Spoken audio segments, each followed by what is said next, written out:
We are Steve and Jill.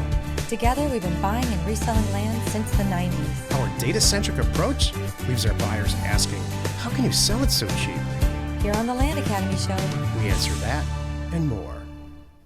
Steve and Jill here. Hey. Welcome to the Land Academy Show, entertaining land investment talk. I'm Stephen Jack Butella.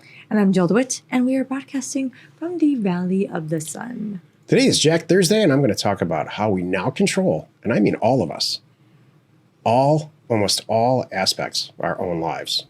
And I'll tell you what, when we were kids, Jill and I, wasn't like that at all. Yeah. I'm excited to talk about this. Before we get into it, let's take a question posted by one of our members on the landinvestors.com online community. It's free. And please don't forget to subscribe on the Land Academy YouTube channel and comment on the shows you like. Jessica wrote, what points of failure do you think new land investors should be looking out for? As a one-person show, I don't want to use my limited energy to create redundancy for the sake of redundancy.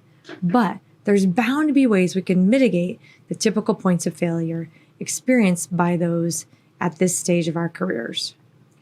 So Jessica and I in Discord went back and forth on this, and then a lot of people came back in. You know, I'm not in there every day or constantly or anything, but this is a topic that a single point of failure is a topic that really sings to me because I was on the Brent end of that concept between around 2009 and 2011, really until Jill and I joined forces to get back in it, really just get land investing back on track. Or there's a recession then. And a lot of it was because of a single point of failure. We had a single point of failure sales channel. All we were doing was buying, selling property and selling them on eBay. It was great. I mean, tens of millions of dollars doing it, actually. It was great until it wasn't. Yep. Until it turned off. And I looked around and said, well, it's off. Like the electricity. And what can I do about it? Pretty much nothing. And so I never want that to happen again. So Jessica and I were going back and forth in Discord. I said, you can't have a single point of failure in your sales channel. You know, this came up because Facebook and Instagram are down for 2 days this week. True. That's why she was asking this. Oh. She's like, I don't want to get stuck up in that, caught What up if in this. Facebook Marketplace is the only place I seem to sell property? That's where she. Well, then that's don't really let that happen. Really, what she asked. Yeah. Here's another place that I've been burned on a single point of failure recently, very, very recently.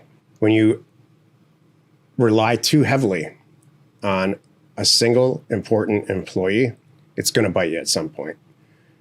Now, Jill and I cross-train everybody. We don't go in there and say, hey, we're cross-training you. What ends up happening is somebody makes some time off. Another person steps in. They learn how to run some stuff or whatever division it is. They work at O2O for a couple of weeks. They go over to data, neighbor scoop for a week or whatever. So it ends up being an inadvertent cross-training. Everybody's in it together kind of thing. Can't do that with everybody. Mm-hmm. There's a lot of perfect personalities that just want to do one thing and that's it. And I get that. And that's fine. To some degree, I'm like that. I just want to do one thing.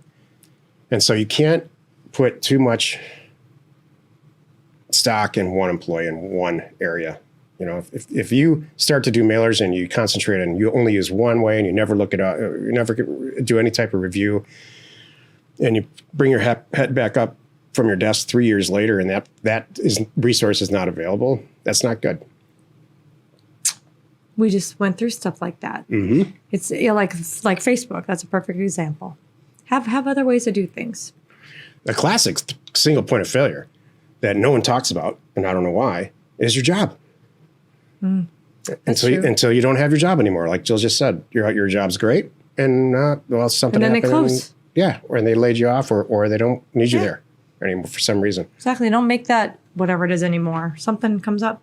Yet, for some reason, it's so tragic when that happens. I lost my job. You see it in movies all the time. You lost your job? You should have been planning for this. Like, your father should have been helping you plan for this when you were 19. And now you are. So, single point of failure is a huge thing. And so just take a look around in your whole life and look at what can fail tomorrow because somebody changed their mind. It's a lot of stuff. Right. That's between you and Jessica. I'm like, move along. Today is Jack Thursday. I'm going to talk about how we now control most aspects of our own lives. This is the meat of the show. For the last 2 or 3 weeks, Jill and I have had, because we're now living in one house, in one state. We file one state tax return and have, to some degree, kind of turned a corner about, wow, we're both looking at each other a lot lately going, this is what we were hoping for. I mean, our cars are all in the same zip code. Before this, we had 3 rental houses that we were renting in different states, and it was just terrible. Oh, yeah. So we live in our own house with our own stuff in one place. And so then I start thinking to myself, well, why am I watching the same news channel where the people on this news channel are not talking about anything that I'm interested in at all? Nothing. In fact, I don't identify with these people in any way. It's just a habit. Isn't that funny? That's the answer. It's just this habit. And over time, things change and progress. And, either I outgrew it or the world outgrew me. Either one. It's like, I have control over that. I could watch motocross during the morning instead of watching the news. I could watch nothing. I could take a guitar lesson on YouTube. There's a million things we can all do. So it occurred to me about a week ago how much control, how this concept, how deep it goes into our personal lives and our professional lives and raising children and everything else. So Land Academy just keeps popping right up. I mean, talk about control. I know. If you're doing great in Land Academy and you're sending out 5,000 mailers a month and you want to double that, just send out 10,000 mailers. You have complete control over it. Hold on, go back to the other part, because it really makes me think like, and you talked about when we were kids or something, there's more than one gas station. There's more than one grocery store. There's more than one. Like I went to a store that shall be named nameless here the other day, and I don't think I've been there since COVID. And it was like, I didn't like the experience anymore. The people weren't nice. The customers weren't nice.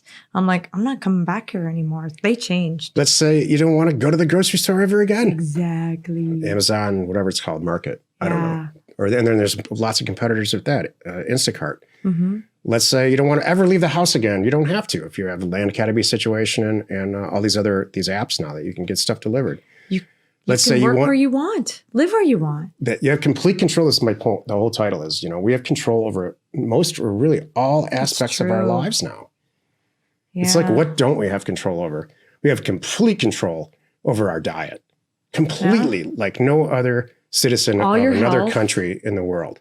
Yeah. Picking your doctors, picking your insurance, all kinds of things you can do. If you're like us and you're your own boss, you pick your own insurance company. You pick everything about it. So my point is, I'm throwing myself under the bus here a little. I caught myself being increasingly, tiny bit by bit by bit, more disgusted with stuff. Jill. Here comes the rant. And I looked at myself and said, "This is stupid." Yeah. I'm a victim of habit. Yeah. And it's just gotta, I can do anything I want for the vast majority of my life from this point forward. This is it. Like this is what this is to me. If you find yourself at a funk, you need to take a step back and realize you have control over that funk. If you think, I can't take it, every time I turn on the news, it's negative. Every time I go here, this is bad and that's bad. And I have to wait forever and I can't get this. Hold on, take a step back and realize you have control over, like he just said, you can watch whatever you want. You can live wherever you want. You can, we have so many options about careers and what we consume. So that's great, Jack. But, you don't have 2 little kids, a mortgage, and a job you need to show up for every day. You're absolutely right. I don't. It's true. And you don't need any of those things. With the exception of your children, you're not responsible for any of that stuff. If it's so bad that you don't want to be involved in it anymore. If the job that you have to show up for can potentially be replaced by you getting a little bit of education, if you even need it, right, and getting another job, there are so many jobs right now. There's never been more jobs in the history of the country ever. True.